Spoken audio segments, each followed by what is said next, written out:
Շնորհակալ եմ, շարունակելով պարգևավճարների թեման, պարոն Փաշինյան, փաստորեն 3 միլիարդ դրամի պարգևավճար բաժանելով անարատ պաշտոնյաներ եք փորձում կերտել։ Իդեպ այսօր ֆինանսների նախարարն էլ առավոտյան հայտարարել էր, որ դա շատ խիզախ քայլ է եւ մեր սիրելի հայրենակիցները չպետք է զայրանան դրանից։ Գիտեք, վերջին օրերին լսելով այս արդարացումները, մեկնաբանումները,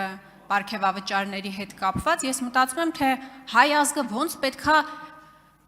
շնորհակալ լինի ձեզ, ոնց պետքա սրա տակից դուրս գա։ Ես առաջարկում եմ մարդա մի արիության մեդալ բաժանեք եւ մի 9 միլիոն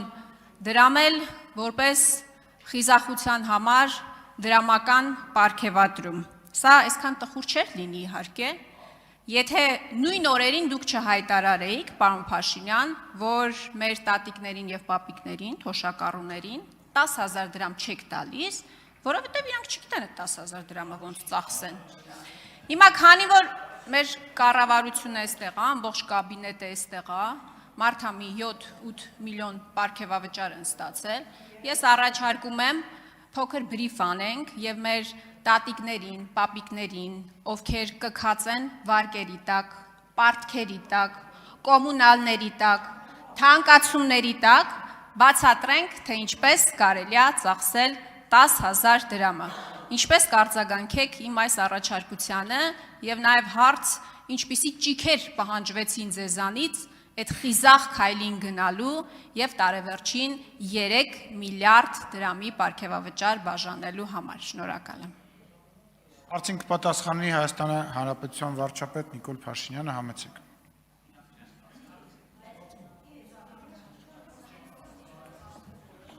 Շնորհակալ եմ, նախ ուզում եմ ասել, որ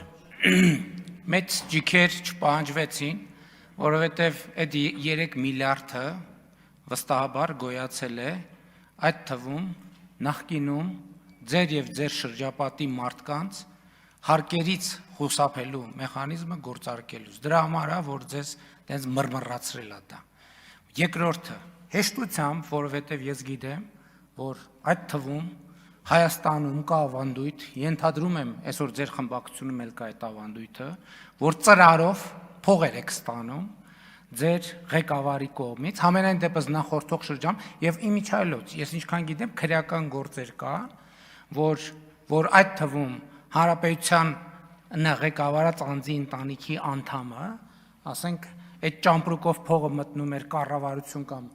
նախագահի աշխատակազմ ու բաներով, ասենք, օրինակ պատկերացնում եք, ինչ Հայաստանի Հանրապետության բարձրաստիճան պաշտոնյան մի հատ դուրս պրծուկից ծրարով փող է ստանում, մի հատ էլ բան պետք է անի, երևի ձեռնել պետք է փաչեր։ Ես պատասխանատու ասում եմ, 2018 թվականից էսկոմ իմ վարչապետ ընտրվելու օրից էսկոմ Հայաստանի Հանրապետության կառավարությունում այդպիսի բան չի եղել եւ չի լինելու։ Եվ ես կարծում եմ, որ այո, այսօրվա կառավարությունը եւ խորհրդարանական մեծամասնությունը իր արձանագրած տնտեսական եւ բյուջետային արդյունքներով պետականությունը ամրացնելու իր ռազմավարությունը պետք է շարունակի։ Եվ այո, մեր պաշտոնյան չպետք է ենթակա լինի որևէ կողմնակի, բայց սովորել եք, հա, որ օլիգարխները դռները քացով տալով մտնեն պաշտոնյաների դուր, ոտերները կջարդենք։ Հələ թող մեկը պատշաճ հարգանքով չմոտենալ յուրաքանչյուր պետական օրգանի եւ պետական ինստիտուտի, ոտերները կջարդենք։ Երկրորդը թոշակառու տատիկների եւ պապիկների մասին։ 2018 թվականից մինչև օրս թոշակները բարձրացել են մի քանի անգամ տարբեր որոշումներով, նվազագույն կենսաթոշակը կրկնապատկվել է։ Այստեղ բարդությունը ես ուզում եմ մենք բարձ հասկանանք ինչի մեջ է, որովհետև թոշակառուն 470,000, 500,000 մոտ եւ նպաստառու։ Ինչ? Նպաստառու եւ թոշակ, ես 2018-ի թիվն եմ ասում։ 660,000 մարդու մասին է խոսքը։ Եվ մենք թոշակառու տատիկներին ոչ թե 10,000, 100,000, 200,000, 500,000, 1 միլիոն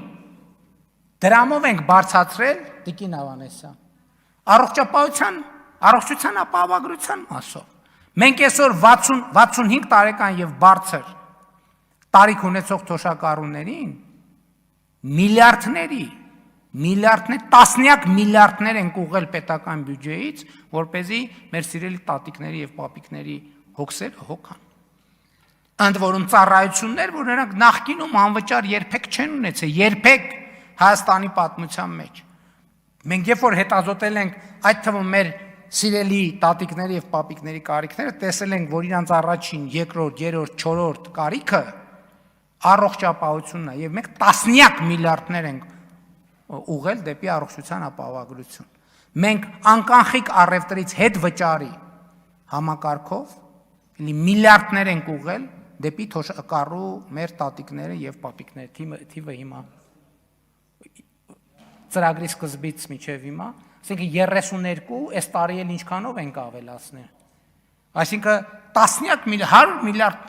միլիարդների մասին է խոսքը, եւ երկրորդը, այո, պետական պաշտոնյան, որովհետեւ ինչ է ալնում, այստեղ դուք էլ հարց եք տալիս, ստեղ էս խնդիրը կա, ոնց եք լուծելու, ստեղ են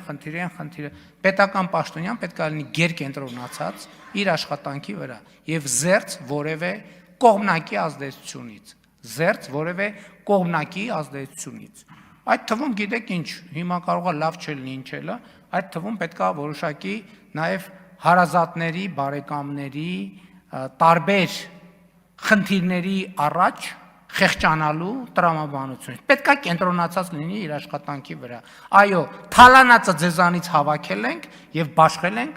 թալանածի 0.00 թալանածից հավաքածի 0.000.1%-ը հավաքել ենք եւ բաշխել ենք, ուժեղացրել ենք, ներդրել ենք մեր պետական ապարատի վրա, որովհետեւ մենք մեր սեփական միշիկը չունենք ու չենք ուզում ունենանք, որ մտնի պաշտոնյաներին բան անի, ծրարով փող տա եւ այլն եւ չենք էլ ունենալու։ Եվ այո, ճիշտ են կարել, սրա արդյունքի շահառուն Հայաստանի Հանրապետության քաղաքացին է։ Արձագանք։ Պարոն Փաշինյան, նախ առաջարկում եմ ավելի հանգիստ ոճով եւ տոնանությամբ պատասխանել հարցերին։ Այս ընթացքում ես կարդում եի, որ մի ճապոնացի պարգևավճար իր կրճատել են, ղեկավարին սպանել է։ Մտածում եմ, կարող է ձեր նախարարները սամուրայներ են, դուք էլ քանի որ հայտնի կյանքեր փրկող եք, գնացել եք այդ խիսախ քայլին, սա իհարկե հումոր է, հիմա իրականություն է եւ մռմռալու մասով։ Ես հասկանում եմ, որ այս հարցը ձեզ շատ մռմռացնում է, որովհետև այս հարցը հուզում է Հայաստանի Հանրապետության շատ քաղաքացիներին, եւ դուք շատ լավ գիտեք դրա մասին։ Դուք որ շատ լավ գիտեք դրա մասին։ Իրականությունը, պարոն Փաշինյան, նա է, որ դուք դավաճանել եք ժողովրդին, որովհետև 2018 թվականին դուք ժողովրդին խոստացել եք բարեկեցություն, բայց միայն ձեր իշխանավորների բարեկեցությունն եք ավելացրել։ Ֆիզիկայի մեջ գոյություն ունի լույսի արագություն, չէ, ամենաարագ արագությունն է։ Դուք նոր չափման միավոր եք ստեղծել ձեր իշխանության հարստացման արագություն, լույսի արագությանը հավասարազոր։ Ես հասկանում եմ, լռեք եք, որ խոսում ենք, լռեք։ Ավարտվել է ժամանակը։ Ես հասկանում եմ, որ այս հարցերը ձեզ շատ անհանգստացնում Եղոյան։ եւ լավ եք անում, որ անհանգստանում եք։ Թալանացի մասով։ Թալանացը հավաքում եք ժողովրդի ժամանակը չէ։ Ձեր մեջ մի բաժանեք։ Լրություն դալիճում։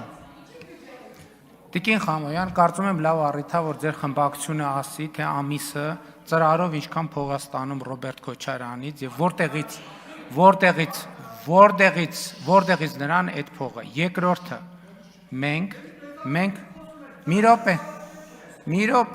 մի րոպե հանգիստ։ Դալիճում լրություն։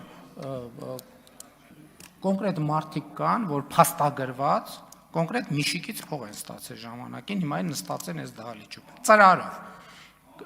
Քրեական գործով տեսակում անունը պետքա տարվեր, հեսա հերթով կասեն, անուններ տվեք։ Երկրորդը, Հայաստանի Հանրապետությունում 2018 թվականից այս կողմ ստեղծվել է մոտավորապես 230,000 աշխատատեղ։ Կոնկրետ թվերը մի քիչ պլյուս մինուս կարող է լինի։ Երրորդը, բարեկեցության մասին եք խոսում, եկեք գնանք նայենք 2018 թվականի նախորդող 7 տարում Հայաստանից քանի մարդ է գնացել եվրոպական պետություն տուրիստի կարգավիճակով կամ ընդհանրապես Հայաստանից արտագնա քանի մարդ է գնացել, քանի մարդ է ավիատոմս գնել եւ հիմա նայենք 2018 թվականից հետո բարեկեցություն է, բա ի՞նչ է։ Բա ով ասում, բա երկրի հնան 18 թվից էսկոմ 52%-ով աճել է։ Չի կարող այդ բարեկեցություն չլինի։ Ինչ վերաբերում է մեր հարստություն, ցույց տվեք մեր հարստությունը։ Որտե՞ղ է մեր, ով է, բացառում եմ ես դա։ Բացառում եմ ես դա։ Չի կարող այդպիսի բան լինել, դա մերկապարանոց հայտարարություններ են։ Էլ չեմ անում, եթե հարստ 2018 թվին, երբ որ աղմուկ էր եղել մարզպետների աշխատավարձի հետ կապված, ես այդ ժամանակ այցի էի, չեմ էլ հիշում որտեղ էի այցի, գրեցի, ասի փոխանակ մարդիկ ուրախանան, որ մարզպետները 300,000 դրամի կարիքը ունեն, բայց եթե հարստացել ենք, ինչի ենք, կներեք ուրիշ բան պետք է ասեի, վրեքներս բան անում, վրեքներս խոսակցություն բերում, եթե հարստացել ենք, ինչի ենք անում, են այդ հարստությունները չամադանի տակից կհանենք, կծախսենք, կհանենք, բայց եթե հարստացել ենք, դրա կարիքը կա, ասենք դուք չեք հասկանում ձեր հարցի բանը, անտրամաբանական լինելը եւ ամենակարևորը, այստեղ մենք չենք խնդիրը, այստեղ պետության եւ պետական ինստիտուտների կայացումն է խնդիրը։ Մենք բարձրացրել ենք ուսուցչի աշխատավարձը, այսօր Հայաստանում մի ամիս առաջ ասում էի մի հոգի կամ երկու հոգի, այն օր իմացա 13 հոգի ուսուցիչ 700,000 դրամ եւ ավելի բարձր աշխատավարձ ստացող կա։ Մենք զինվորականի աշխատավարձն ենք բարձրացրել ուսուցչինը, բժշկինը, դատավորինը, դատախազինը, քննիչինը, թոշակներն ենք բարձրացրել, սոցվճարներն ենք բարձրացրել, բարեկեցության մակարդակն ենք, մենք բենզինի գներն ենք իջացրել, բայց փող չի։ Այդ փող չի։ Եվ այո, Հայաստանում բարեկեցության մակարդակը աճել է։ Ոմանցը կարող է նվազել է։ Թեմաները ես ուզում եմ հասկանամ։